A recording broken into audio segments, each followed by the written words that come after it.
नमस्कार। भाषा ज्ञान पर आधारित हमारे चैनल हिंदी जगत में आपका एक बार फिर स्वागत है। हमारे पिछले वीडियो अव्यय भाग 1 के अंतर्गत हम अव्यय के भेद, क्रिया विशेषण एवं संबंध बोधक के विषय में विस्तार पूर्वक समझ चुके हैं। आज हम अव्यय भाग 2 के अंतर्गत अन्य भेदों, समुच्चय बोधक, विस्मय आदि बोधक एवं निपात को विस्तार पूर्वक समझेंगे। आरंभ करते हैं समुच्चय बोधक से। समुच्चय का अर्थ होता है संग्रह या मेल और बोधक का अर्थ होता है बोध कराने वाला। समुच्चय बोधक को योजक भी कहा जाता है, जिसका अर्थ है जोड़ने वाला। यानी परिभाषित तौर पर कहें तो दो वाक्यों, वाक्यांशों अथवा शब्दों को परस्पर जोड़ने वाले अव्यय शब्द समुच्चय बोधक कहलाते हैं। जैसे तथा, और, एवं, किंतु, परंतु, इसलिए आदि। आइए इनका वाक्य प्रयोग देखते हैं। सीता और गीता दोनों बहनें हैं। मेहनत करो ताकि अच्छे अंक पा सको। वह आज स्कूल नहीं आएगी क्योंकि उसे बुखार है। यदि वर्षा अच्छी होगी तो फसल अच्छी होगी। इन सभी वाक्यों में रेखांकित शब्द शब्दों तथा वाक्यांशों को जोड़ने का कार्य कर रहे हैं, अतः ये सभी समुच्चय बोधक हैं। समुच्चय बोधक दो प्रकार के होते हैं, समानाधिकरण समुच्चय बोधक एवं व्यधिकरण समुच्चय बोधक। आइए जानते हैं क्या है समानाधिकरण समुच्चय बोधक। वे समुच्चय बोधक जो समान स्थिति वाले दो या दो से अधिक शब्दों, वाक्यांशों या वाक्यों को जोड़ने का कार्य करते हैं, समानाधिकरण समुच्चय बोधक कहलाते हैं। जैसे कौरवों और पांडवों में युद्ध हुआ। वह बुद्धिमान है लेकिन आलसी है। सूर्य निकला तथा अंधकार नष्ट हो गया।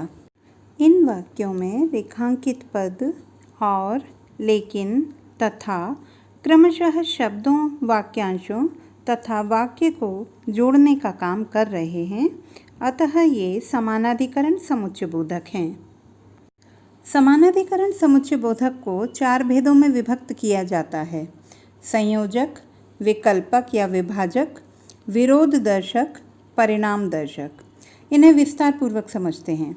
संयोजक शाब्दिक अर्थ देखें तो सम प्लस योजक अर्थात भली भांति जोड़ने वाला। परिभाषित रूप में वे समुच्चय बोधक जो दो या दो से अधिक समान वर्ग के शब्दों, वाक्यांशों या वाक्यों को जोड़ने का कार्य करें, संयोजक कहलाते हैं। जैसे रवि तथा रीना अच्छे मित्र हैं। मीना आई और दीपा चली गई। इन वाक्यों में रेखांकित शब्द तथा और संयोजक समानाधिकरण समुच्चय बोधक हैं। कुछ अन्य उदाहरण हैं एवं, व, जो कि, अर्थात आदि। विभाजक या विकल्पक वे समुच्चय बोधक जो शब्दों, वाक्यांशों अथवा वाक्यों में विकल्प प्रस्तुत करते हुए उन्हें मिलाने का कार्य करते हैं, विकल्पक समानाधिकरण समुच्चय बोधक कहलाते हैं। जैसे आप चाय पिएंगी या कॉफ़ी, तुम यहाँ रहो अथवा वहाँ, काम तो करना ही होगा। इन वाक्यों में रेखांकित शब्द या अथवा विभाजक समानाधिकरण समुच्चय बोधक हैं। विरोध दर्शक वे समुच्चय बोधक जो दो कथनों में से प्रथम का विरोध या निषेध प्रकट करें, विरोध दर्शक कहलाते हैं। जैसे मैंने तुम पर विश्वास किया परंतु तुम दगाबाज निकले। पुलिस ने उसे बहुत मारा लेकिन मुंह नहीं खोला। इन वाक्यों में रेखांकित शब्द परंतु, लेकिन प्रथम वाक्य का विरोध कर रहे हैं, अतः ये विरोध दर्शक समानाधिकरण समुच्चय बोधक हैं। अन्य उदाहरण हैं किंतु, मगर, पर, बल्कि आदि। परिणाम दर्शक वे समुच्चय बोधक जो पहले उपवाक्य और उसके परिणाम का संकेत देने वाले अन्य उपवाक्यों को जोड़ते हैं, परिणाम दर्शक समानाधिकरण समुच्चय बोधक कहलाते हैं। जैसे उसने चोरी की इसलिए उसे काम से निकाल दिया गया। पढ़ाई करो अन्यथा बाद में पछताओगे। इन वाक्यों में प्रयुक्त इसलिए, अन्यथा परिणाम दर्शक समानाधिकरण समुच्चय बोधक का उदाहरण है। अन्य उदाहरण हैं अतः, वरना, ताकि, नहीं तो फलतः आदि। व्यधिकरण समुच्चय बोधक, वे समुच्चय बोधक जो एक या एक से अधिक आश्रित उपवाक्यों को मुख्य या प्रधान उपवाक्य से जोड़ने का कार्य करते हैं, व्यधिकरण समुच्चय बोधक कहलाते हैं। जैसे वह विद्यालय नहीं आ सका क्योंकि उसे बुखार था। यदि वह आती तो मैं भी आ जाती। इन वाक्यों में रेखांकित शब्द क्योंकि, यदि तो व्यधिकरण समुच्चय बोधक हैं, क्योंकि ये मुख्य वाक्य और आश्रित वाक्य को जोड़ रहे हैं। बच्चे अक्सर मुख्य वाक्य और आश्रित वाक्य को पहचानने में गलती करते हैं। ध्यान रखिए, मुख्य वाक्य की क्रिया सदैव निकटवर्ती क्रिया होती है। जैसे वह बाजार नहीं जा सकी क्योंकि बारिश हो रही थी। इस वाक्य में मुख्य वाक्य वह बाजार नहीं जा सकी है क्योंकि वह निकटवर्ती क्रिया है। आश्रित वाक्य है बारिश हो रही थी क्योंकि इसी कारण मुख्य क्रिया घटित हुई। व्यधिकरण समुच्चय बोधक को भी 4 भेदों में विभक्त किया जाता है: हेतु बोधक, संकेत बोधक, स्वरूप बोधक एवं उद्देश्य बोधक। देखते हैं हेतु बोधक। हेतु का अर्थ है कारण, अर्थात वे समुच्चय बोधक जो वाक्य में कार्य कारण अथवा केवल कारण का बोध कराएं, हेतु बोधक व्यधिकरण समुच्चय बोधक कहलाते हैं। इन्हें कारण बोधक के नाम से भी जाना जाता है। जैसे कल बहुत बारिश थी इसलिए मैं विद्यालय नहीं आ सकी। जल्दी करो ताकि ठीक समय पर पहुंच सको।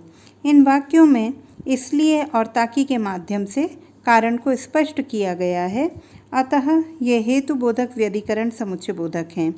अन्य उदाहरण हैं क्योंकि, चूंकि, इस कारण, अतएव आदि। संकेत बोधक, वे समुच्चय बोधक जो 2 उपवाक्यों को संकेत से जोड़ने का कार्य करते हैं, संकेत बोधक व्यधिकरण समुच्चय बोधक कहलाते हैं। जैसे यदि वर्षा अच्छी होती तो फसल अच्छी होती। यद्यपि उसने प्रयास किया पर सफल ना हो सका। इन वाक्यों में प्रयुक्त यदि तो तथा यद्यपि संकेत बोधक व्यधिकरण समुच्चय बोधक हैं।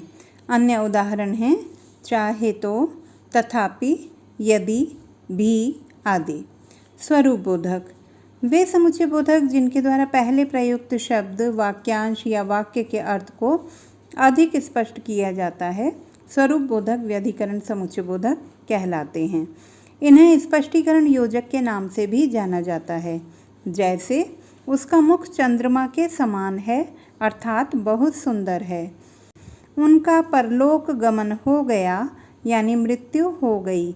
इन वाक्यों में प्रयुक्त रेखांकित शब्द अर्थात, तथा, यानी वाक्य के अर्थ को अधिक स्पष्ट कर रहे हैं, अतः ये स्वरूप बोधक व्यधिकरण समुच्चय बोधक हैं। अन्य उदाहरण हैं मानो, यहाँ तक कि आदि।